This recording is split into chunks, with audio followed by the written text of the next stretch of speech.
today I have 5 makeup products that are just not worth the hype in my opinion. I'll walk you through why, and also other products I might recommend instead of them in a few cases. They're all like super hyped up products, so let's jump in. Starting with this new bronzer from Jones Road, I cannot get this to work. Today I tried it like one last time and I had to redo my base. It was this with combination of another one I'm going to talk about in a minute. I just had to start over. I had to wash it off and start again. So this is a gel liquid bronzer and I really wanted to like this. Like the concept is pretty cool. The consistency of this definitely has that like thinner gel-like texture that in theory should look so dewy and glowy on the skin. Like I thought that I was really going to enjoy this, but this does not want to work with foundation, and it does not matter which foundation I pair it with. I've tried it with many. This picks it up, it moves it around. First time I tried this was with a brush, and it comes with a brush. That one I think is the best option to use this, but it still picks it up. I tried it with a stippling brush because I've heard other creators say they like this with a stippling brush. When I applied it with a stippling brush, it looked like I had drawn freckles onto my cheeks. Like if anything, this could be a cute like faux freckle product because it was like not blending out. It was removing the foundation and it literally looked like it left behind freckles on my skin. So when I applied it today, I went in with a sponge. It still didn't work. I'm going to pop a photo up where you can see it just kind of like removed where the foundation was. It didn't lay well. I find that this is only usable for me under foundation.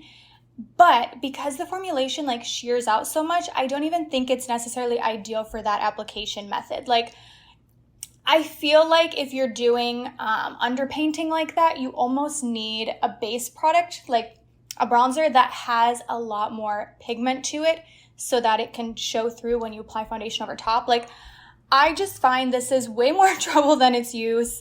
I like their powder bronzer more than this. If you want to choose a bronzer from Jones Road, I would actually direct you to the powder one.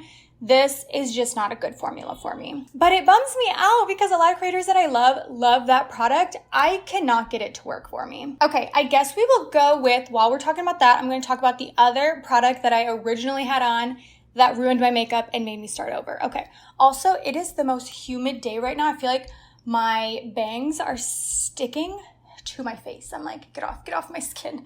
Whew. Okay. This is the new version of Tarte Shape Tape. They just launched the Radiant version pretty recently. I don't like this, you guys. I wanted to like this because Shape Tape has always been a little bit too heavy for me. I find it looks cakey, so I was like, okay, let's see what's the deal with this.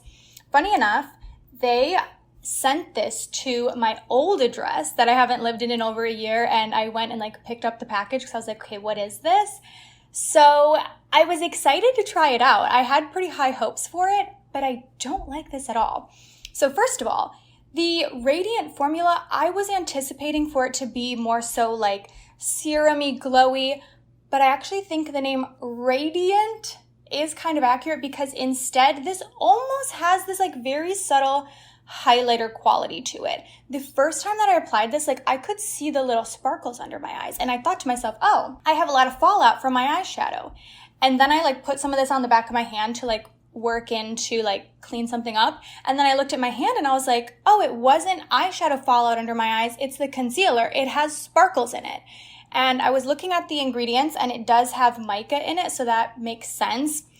Now, that being said, this is definitely not the only concealer to have mica in it. There are a lot of popular like glowy concealers that do have that ingredient, like the Kosas Revealer Concealer, NARS Creamy Radiant Concealer. But even, I've never tried the NARS one because they're not cruelty-free, but even with the Kosas one, even though it has that ingredient in it, I don't see the like sparkle particles under my eyes. With this, I do. And it's subtle. It's very, very subtle. If you weren't like looking for it, you almost wouldn't notice it, but it's there. The coverage on this, they describe as medium. It feels kind of light to me. I feel like I still have a lot of darkness when I wear this. And the worst part for me is that it just doesn't want to sit well. It separates. I'm going to pop a photo up from today where I applied it and it just like clung to different areas, separated on my under eyes. So what I would recommend if you're looking for a concealer that truly has a medium buildable coverage and looks like serum-y and somewhat glowy on the under eyes, get the like drugstore one from Flower Beauty. This is their Get Real Serum Concealer.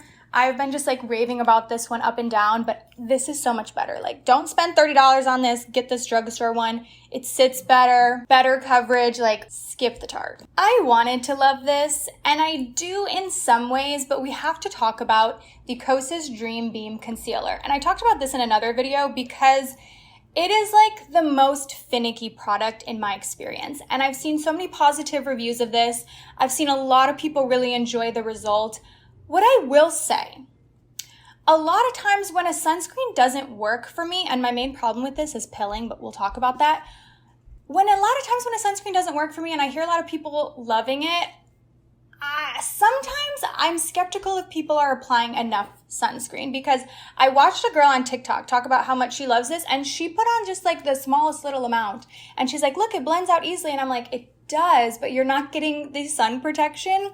And I find that if I apply the amount of this that is required to get the protection that I'm after, that's when it pills, unless I apply this on bare skin with nothing on it. Like, that's the only way I can get this to lay well.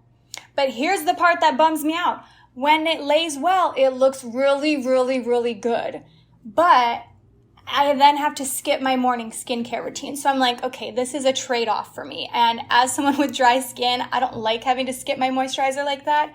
This does do a little bit of moisturizing, but like, I want both. And I want to say, I'm not saying that everyone that likes this and doesn't have a problem with it is not using enough. I'm just saying, in general, that's something I run into with sunscreens. Like, I'm able to get them to work if I don't use enough, but once I'm applying enough, that's when pilling happens. Like, it's hard to find a formulation that applies well when you're using the proper amount. Even like, I was looking at the reviews of this product on Sephora and I saw someone say, it's great, you only need a little bit.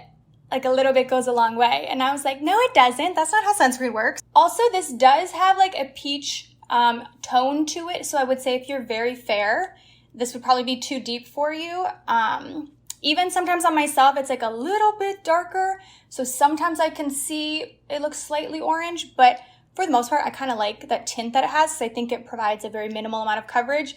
But I would also say if you have a very deep skin tone, I have heard some creators say that this gives them a little bit of a cast. So I don't know, I want to like this, and some days I do, but I just think it's really finicky. And for the price, I have to warn you. Okay, I like this. It's not the worst in the world, but I have seen so many great reviews of this, and I'm like, It is the e.l.f. new lipstick formula. Now, these were definitely created to like dupe NARS lipsticks. This is called the O Face lipstick formula.